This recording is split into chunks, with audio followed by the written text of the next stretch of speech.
Joined now by our Canucks reporter, one half of the rink by duo with Andrew Wadden. Hello, Jeff Paterson. How are you? Well, I'm better. It's a new day. Yesterday is behind us. I know we're going to talk about the hockey game, but let's be honest, there wasn't a whole lot to talk about in that one. And unfortunately, with the schedule, they're going to see the Ducks twice. They're going to see Phoenix or Arizona twice more.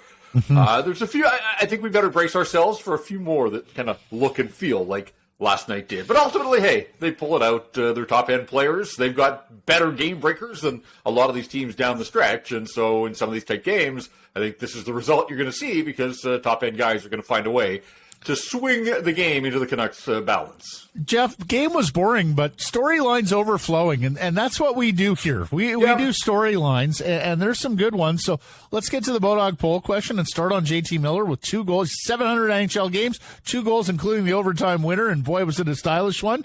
Has Rick Tocchet fixed JT Miller? Man, when he took the job, you would have thought you were asking him to be a miracle worker. But look, JT's playing within himself. We're not seeing the loud mistakes and the high-risk plays. So I don't know if some of that was just the professionalism of recognizing that what he had been doing much of earlier in the season wasn't working and was contributing to a lot of the goals against, or if it was a change in coaching and technique and tactics and all those types of things. Whatever the case. And look, it's important to keep the level of opponent in mind. Context matters here. But I think you could make an argument that that was JT Miller's most complete game of the season. Played 20 minutes, all situations, was part of the 5-on-3 penalty kill, another short-handed goal, 4 shots on goal, 4 hits, and, settles it in overtime with his second of the night. So, all these questions about JT Miller moving forward and where does he fit and are they still trying to get out from under him and all those types of things. If he's going to be around and can play that way for the next little while, he can help the Vancouver Canucks, move this thing in the right direction. So, look, I'm a big milestone guy and big round numbers, 700, and for him to open the scoring and then complete it, we should ask, with one of the great flybys of the season by the Ducks, Troy Terry, on the entry for JT Miller, but hey, Miller doesn't, that's not his problem. Troy Terry just wanted to do the old swoop and let him fly right past him. But the Ducks looked like they wanted to get out of town. I don't know if they had a bus to catch or what it was, but 20 seconds in overtime and that thing was done. But that's a good night for JT Miller. And again, I just think it's lowering the noise level, much as we've asked of a guy like Tyler Myers. And I think we've seen a fair bit of that under Rick Tocchet as well. Keep the mistakes to a minimum. And for JT Miller, he recognizes what he means and what he can mean to this hockey club. So, I think it was a night that he and his family certainly can celebrate the 2 goals and the 700 regular season games in the National Hockey League. And Tocchet recently said, Jeff, he's my second-line center. I told Brendan Bassler on a pregame chit-chat. What do you think? Do you think he's firmly entrenched as the number 2 center here? Do they need a hybrid for him at some point to take some of the defensive responsibility, or are you A-okay with them forging forward with JT Miller as their number 2 centerman? I still have my concerns, big picture, about him being a centerman as this team tries to make strides and move in the right direction. And, it's one thing to have a big night, as I said, against the Anaheim Ducks. It's another when you're facing the other top teams in the National Hockey League, teams that are deeper than the Ducks that can go 2 and 3 deep at their center ice position. Look, he's doing a ton of his scoring right now in all situations other than 5-on-5. A lot of it shorthanded. Overtime last night, he's still racking up points on the power play. So, I think it's a small sample size under Tocchet in terms of, what does he truly look like as a second-line center when they start to match up against other good teams here. But for me, I just think that it's been a recognition for Miller that the way things were going earlier in the season, sure, some of the nights where he had point production, that was great, but it's what happened at the other end of the ice. What happened with the attitude? It was the slam on the stick on the back of the net in Winnipeg with Colin Delia. All of that seems to have been removed from his game. And talking to him after the game last night, he seems like he's in a pretty good headspace. He seemed pretty relaxed. Again, it came after a win last night. But I still have my reservation because on that second line right now, it's Phil DiGiuseppe and Brock Besser as his wingers, and that's where I come back 5-on-5. There really hasn't been an awful lot for that line. So Elias Paterson continues to drive the bus here as part of an incredible season. 2 more points for him last night. But look, we know that there isn't a whole lot in the system down the middle. So I guess, the way that this team is constructed, JT Miller probably does have to be the second line center. Question is, can he do it for a full season and help this team get better? What else do you want to see the rest of the season? We're going to be seeing a lot of these games versus these lowlights. Yeah. And they may not be entertaining like we saw last night. What do you suspect we're going to see out of the Canucks? Do you suspect the Rick Tocchet experiments in any way, shape, or form, or is more conservative? Want to see Philip Hronek whenever he's deemed healthy, and he's in town now. And Tocchet talked about him after the game last night, said that he's working out, but it's a shoulder injury, and I think week to week still is what they're applying in terms of any kind of timeline, 18 games to go. So I don't know how much we're going to see of Philip Hronek, but I do want to see what he looks like. How does he fit in? How do they use him? It sounds like Ethan Bear could play as early as Saturday night, and so these 3 call-ups from the farm on defense have all been a terrific story, and again, we're part of the mix last night. I would imagine that Noah Juulsen's probably the first guy to go back just because he's a right side guy, and if Bear is healthy, you've got Myers, you've got Burrows, and then you've got Ethan Bear who can slide back in. So that leaves these other 2 on the left side. We talked about Guillaume Brisebois. He got his contract extension, and it's just an incredible story of perseverance for a guy that's been in the organization forever and is still only 25. It feels like he should be 38 with like 3 kids, and but. I've got all the time in the world for a guy like Brisebois, just kept his mouth shut and gone about his business. And, whether it was Utica, whether it's Abbotsford, and when they've called him up, he's done a pretty nice job. But everybody seems to be on Christian Wolanin right now. Like, that's the flavor of the week. And another nice night he's played over 20 minutes in each of the last 2 games for the Canucks. And I had to go look this up. He hadn't played 20 minutes in an NHL game in 4 years. You have to go back to the tail end of the 2019 season in Ottawa. And look, we've talked about his mobility, and he doesn't look out of place. He's played 9 games here. He's faced the Bruins. He's faced the Leafs. There have been some good opponents in there, has held his own. Canucks have outscored, outshot, and outchanced their opponents at even strength. With Christian Wolanin on the ice in limited, sheltered minutes, I get all of that. But here's the other thing about Christian Wolanin, guys. He's played 9 games here, and I mentioned some decent opponents. He's taken 1 penalty. And so often when guys get called up from the farm, the speed of the game, they're forced into hooking and holding, and Brisebois and Juulsen, they haven't taken a lot of penalties, but they've certainly taken more. But Christian Wolanin has taken 1 penalty. It was against the Boston Bruins, and so he plays the modern game. He stays out of the penalty box, and in fact, in 79 National Hockey League games over a bunch of seasons and with 4 organizations, this guy's taken 18 penalty minutes. He's just not a penalty taker. And when you think of Tyler Myers and Oliver Ekman-Larsson and the constant, steady stream of trips to the penalty box, that's been a huge part of the issue for the Canucks is when they couldn't kill penalties earlier in the season, and those guys weren't helping the cause and the speed of the game and everything else. So just every way you come at Christian Wolanin, it's a good news story. Now, he's going to be 28 next week, and I think that's important to remember too.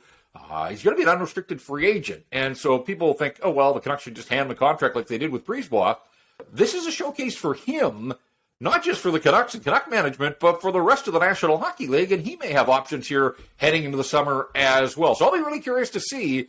But I do think he's put his best foot forward. I mean, he's absolutely crushed it in Abbotsford for the organization and deserved the call-up and has looked every bit the part of a National Hockey Leaguer, maybe a late bloomer, who knows.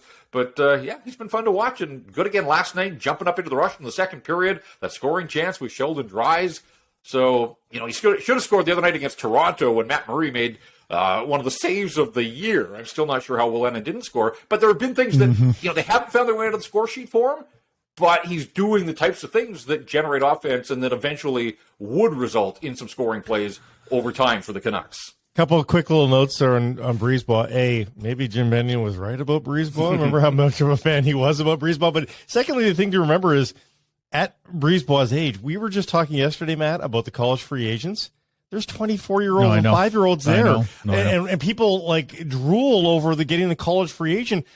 Pretend Guillaume Brisebois is a college free agent. You'd be pretty happy if a guy jumped in out of college and played like Guillaume Brisebois. And Blake, I've already put myself on East and Oast when he played his first game this year, but in the preseason I did a welcome mat on. At least we're not going to have to hear the names Brisebois and others again this year. He's been here so long, Jeff. I think him a Chicago Wolf or Manitoba Moose at one point. The farm team has moved a couple of times since Brisebois was first drafted. They've all been terrific stories. The depth defenseman and Jeff, another perfect night for the penalty kill. And as we've been joking here for the last couple of days, the best PK defense is a shorthanded offense, man.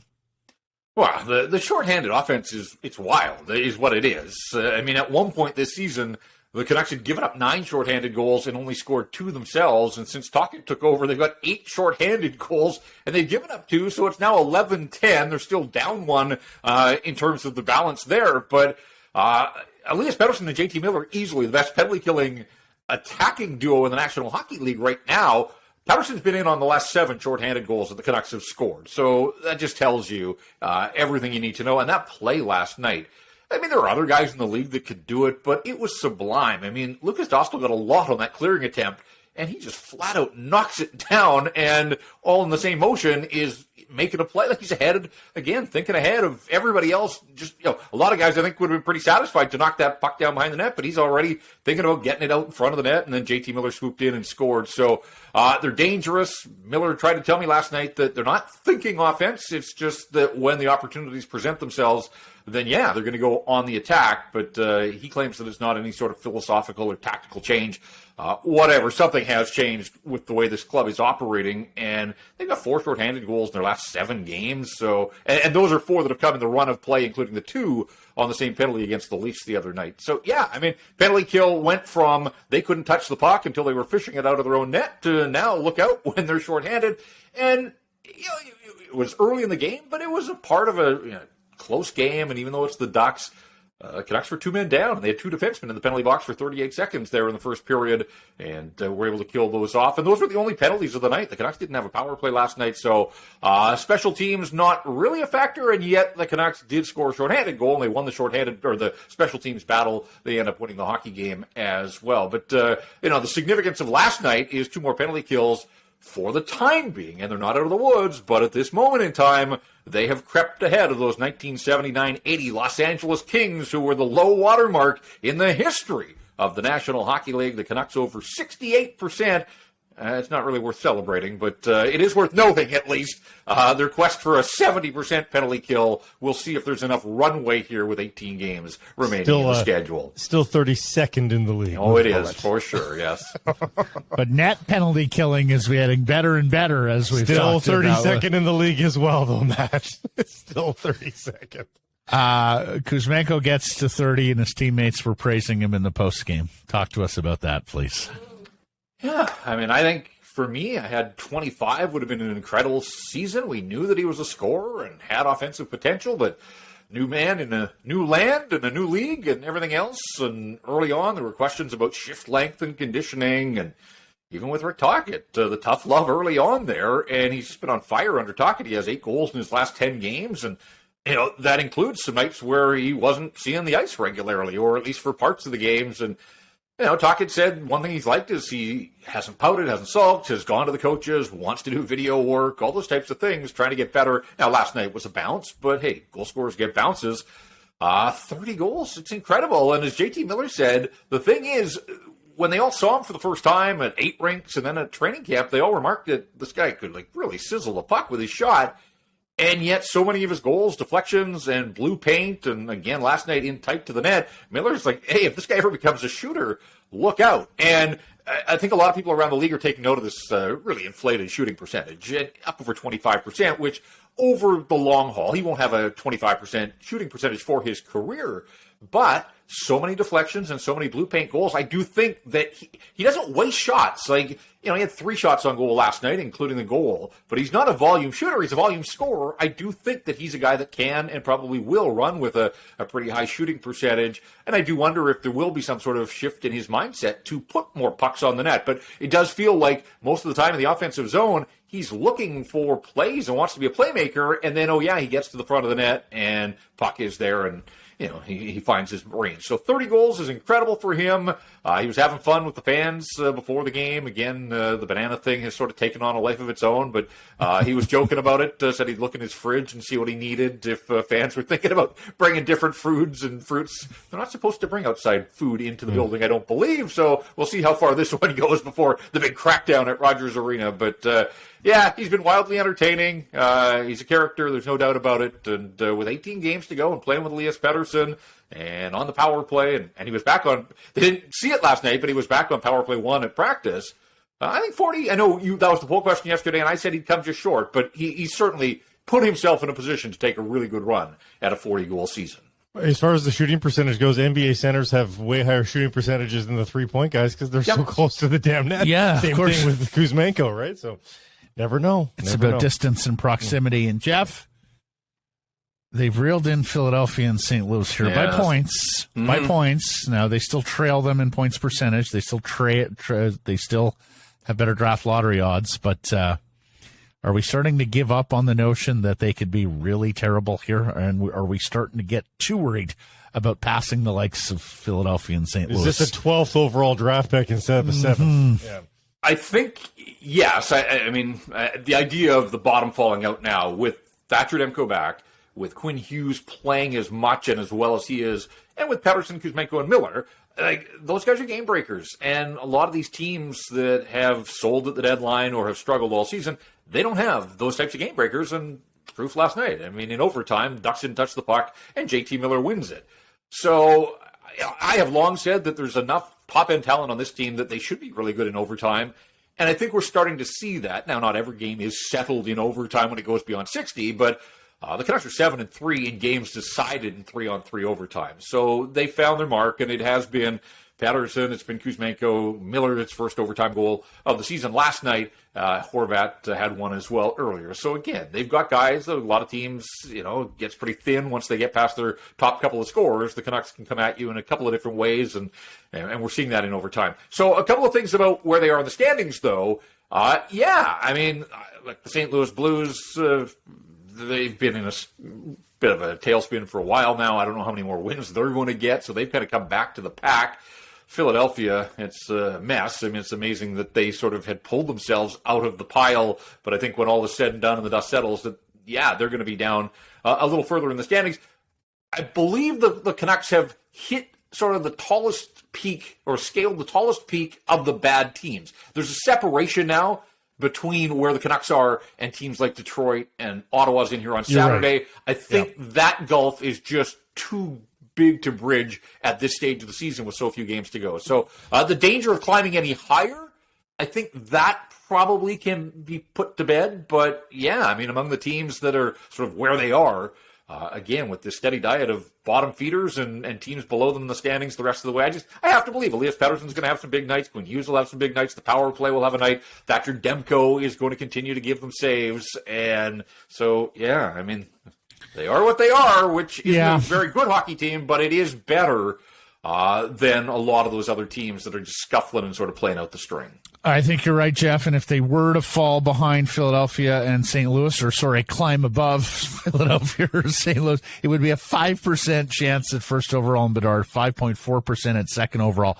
and they'd have a 64% chance of picking 9th overall. So we'll monitor that. We do every day. Marvelous stuff. We'll catch up on Monday. Jeff, thanks for this. All right, guys. Thank you.